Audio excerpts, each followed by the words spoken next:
खाती तू आके 9 दिन के प्रीत लगा के बेटवा के भुलैलू हो। तू छोड़ के माई कहाँ गैलू हो।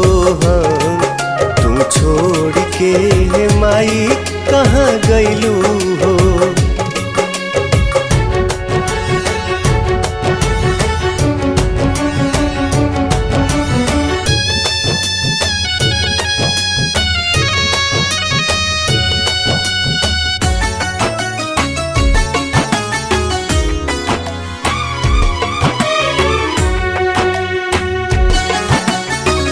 जात घरिए माई हम तनिको जन ले